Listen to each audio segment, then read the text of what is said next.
Hey, it's Meatball. And Mark. And this is the Rocker Morning Show on demand from 107.7 RKR. Moon Unit, you're on with Mark and Meatball. Hi, good morning. Good morning, Moon Unit. How are you? I'm great. Awesome. Well, she is an actress on dozens of TV shows and films, a successful author and writer, and daughter of the legendary Frank Zappa. Welcome to the Rocker Morning Show, Moon Unit. We appreciate you being on today. Thank you so much. I'm thrilled to be here and talking about this gigantic thing I've done. Yeah, your new book, Earth to Moon, a memoir. It's out now. So first off, congratulations on that. That is so cool. Thank you. Thank you. 4.5 years and 4,000 Kleenex boxes later. Oh my gosh. We got to read it through it a bit, and I noticed the book is only broken up into 6 chapters and 2 parts, Earth and Moon. I think I know why it's split like that, but can you explain how you've kind of broken apart the chapters and the 2 different parts of the book? Yeah, so I did it in a couple of different ways. One is that it was life basically with my father and then life without him. So there was this big divide. And then another piece of the story is I used to say Earth to Moon, like she was in the control room at NASA anytime I would space out, which I was told was a form of genius. And then later she would weaponize Earth to Moon and say the world doesn't revolve around you. It revolves around Frank and her. and so this is my way of going back and kind of bringing those parts of myself into present time and reclaiming these broken pieces that just were meaningful to me. And so this is a book to say this is my version of events from the moon's perspective. Yeah. You know, it's clear right away, and I think we all kind of figured anyway, that your upbringing was not like any typical child. And while it's clear, you loved your family and they loved you, how you were raised, was there anything as a kid, that you feel like you maybe missed out on because of who your parents were and how you were raised? Well, the thing again is that the context of the times, I didn't understand that they were pushing back against where they had come from. My mother had come from a military background. She was the oldest of 7. She was the caretaker of the siblings in her family, and my father he traveled a lot. His family moved a lot, and so they both had come from quite a lot of chaos, and so there was just this they kind of accidentally, in my opinion, kind of recreated the chaos of all of that movement, and they were also really wanting to just break out of those molds. And so, in some senses, we were raised by not being raised. It was kind of a feral kind of a household, and they didn't want to, I think, impose anything upon us. But it had one effect on me and a different effect on my siblings. One of my favorite things early on in the book that kind of tells the character of, what this family unit was like. How disappointed were you when you found out that you were named Moon Unit instead of Motorhead Zappa? Right. So Frank had a guy named Motorhead in the band, as I'm sure his fans know, and he gave Gail the option of naming me Moon or Motorhead, and fortunately she chose Moon. Unit is because I was the firstborn and we became a family unit, and I really took my name literally. I really lived as though I had no light of my own, and that my father was the sun, and that's what I was meant to reflect. And that's just how life was, and also being a girl. In some ways, this is a story of a fish out of water. It's a story of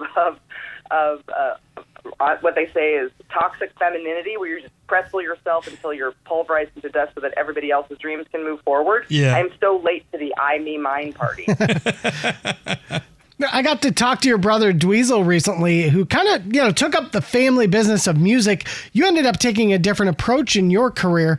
Aside from your guest appearances and contributing work in music, did you ever want to dip your toe into the music world like your dad and your brother did? Oh my God, I wish I had the ability. I just didn't. That was not, and I'm also really shy. I don't love a spotlight on me. That's not my world. I love storytelling, and I certainly inherited that from Frank. His songs were stories, and they were social commentary, and in that same way, I was a hyper-vigilant kid, and I was just always observing, especially my father, because I idolized him, and he was essentially my only ally in the family. And I think we all have a desire to bring Frank to other audiences and generations, and to keep satisfying the people that are just the diehards. Right. I mean, he was an incredible musician, but arguably, his biggest hit in the U.S. might have actually been overshadowed by you, because in the song Valley Girl, that's you doing the spoken word part, and you've been credited as the original Valley Girl and kind of the creator of that Valley Girl speak. So would you ever in your wildest dreams have thought you would take it off like it did? No, and it's so funny. It was those chapters were the last that I wrote. I actually turned in a draft without any of the Valley Girl stuff. Oh my gosh. Really? They were like, something's missing. And I didn't realize it because it was a really just a difficult time. And if you read the book, you'll kind of get a sense of what it's like to be a teenager just trying to do their geometry homework. And then Frank was not he had 20 years of work.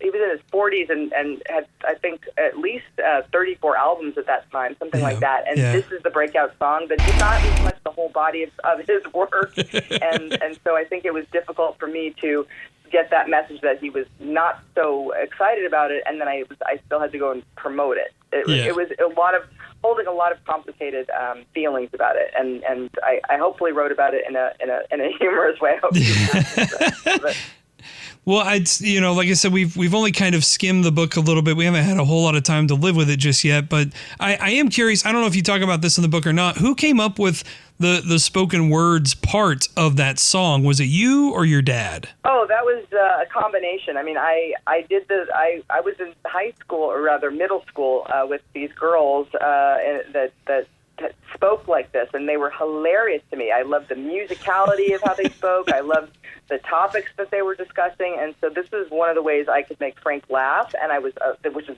very difficult to do, and I was thrilled that I could. And so when he woke me up at a school night to record, he would say, "Okay, just do that voice," and then I would improvise, and they would say, "Okay, now throw in the word tubular somewhere." So I would improvise and throw that word in, and then he we were just playing. That was the style of, again, in our family, gallows humor and this improvisational just play. Anything could become a story at any moment. Right. Yeah. I know that a lot of, like, especially when it comes to like acting, you have an agent that you work with, and sometimes it's just people that you know. I think one of the funniest appearances I think that you've made, in my opinion, is in the HBO series for Tenacious D. You were in The Fan, right? Yeah, I've had a few weird little appearances here and there, and again, we grew up in Los Angeles, California. The export is the entertainment world. Yeah, I did not even. It didn't occur to me that there was anything else to explore. And then as acting kind of disappointed me, I thought, I'll go into writing instead, because there's more control. Then you can be the actor, the director, the producer, the writer. You're you're decorating the sets. You're doing everything, but you're doing it with words. And my father he called his music air sculptors, and I think that's what I'm doing in a way. I'm just building a world for you to fill in the imagination bits. That's really cool. I like that a lot. One last thing about the book before we let you go. If there's one thing you want people to take away after reading your memoir, what would you want it to be? Oh, I've got a few things. One is, if you're going to write a will, make it even Stevens, even if you hate everybody, because it's a singular exit. You don't get a second chance. True. I also say get your prostate checked.